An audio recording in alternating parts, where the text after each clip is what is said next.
আচ্ছা, আপনি কি জানেন দুই ভাই কীভাবে বদলে দিল পুরো পৃথিবীকে?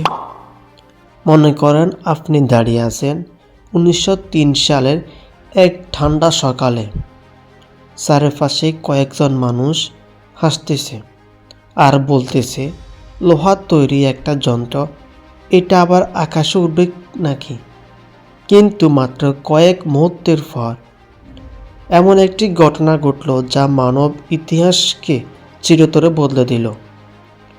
আজ আমরা কয়েক ঘন্টায় এক দেশ থেকে অন্য দেশে ভ্রমণ করে থাকি, কিন্তু এই অসাধারণ যাত্রাটা শুরু হয়েছিল কোথায়? কে বা তৈরি করলো বিমান? আর হাজার হাজার কেজি ওজনের একটি বিমান আসলে কি আকাশে ভেসে থাকে? তাও কিভাবে? চলুন ফিরে যায় ইতিহাসের সেই দিনটির কথায়। মানুষের হাজার বছরের স্বপ্ন, আকাশে উড়ার স্বপ্ন।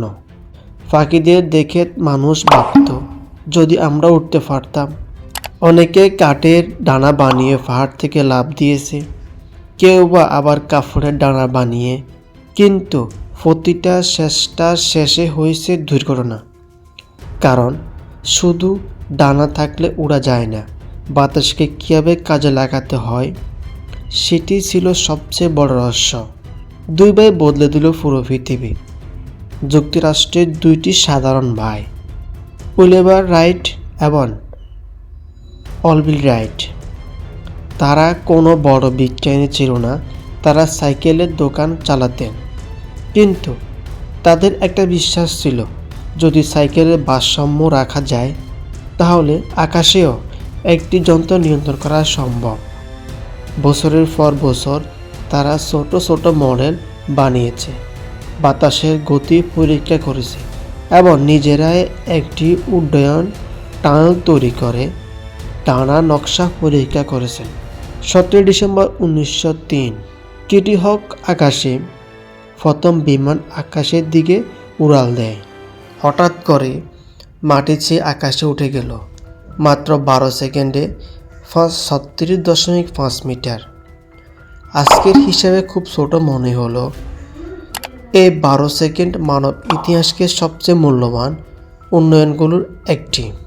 এত ভারী বিমান উড়ে কিভাবে? অনেকে ভাবেন, এত বড় বিমান কি সত্যি বাতাসে ভেসে থাকে? আসলে বিমানকে আকাশে রাখতে 4টি স্তরে কাজ করতে হয়। থার্স্ট ইঞ্জিন বিমানকে সামনে ঢেলে দেয়। ড্রাগ বাতাস তাকে থামানোর চেষ্টা করে। ওজন পৃথিবীর মধ্যাকর্ষণ নিচে টানে। লিফট ডানা বিশেষ নকশা বাতাসের সাহায্যে বিমানকে উপরে তোলে। যখন লিফট ওজন বেশি হয় তখন বিমান আকাশে উঠে যায়। জেট ইঞ্জিনের রহস্য।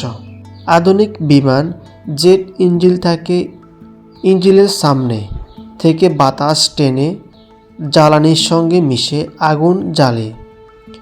এরপর অত্যন্ত গরম গ্যাস প্রচণ্ড বেগে পিছন দিয়ে বের হয়ে যায়। নিউটনের তৃতীয় সূত্র অনুযায়ী গ্যাস পিছনের দিকে বের হলে বিমান সামনের দিকে এগিয়ে যায়।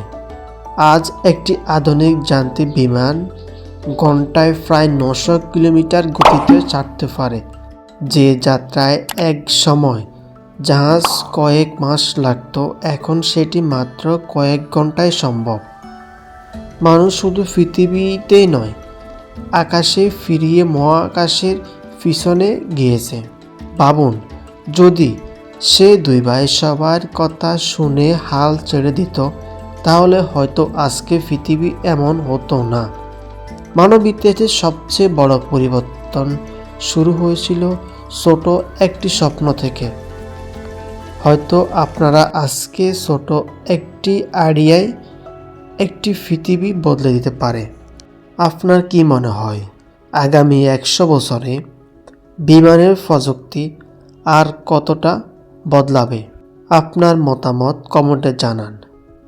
আর এমন ইতিহাস ও বৈজ্ঞানিক বিষয় ভিত্তিক ভিডিও পেতে চ্যানেলটি সাবস্ক্রাইব করতে ভুলবেন না।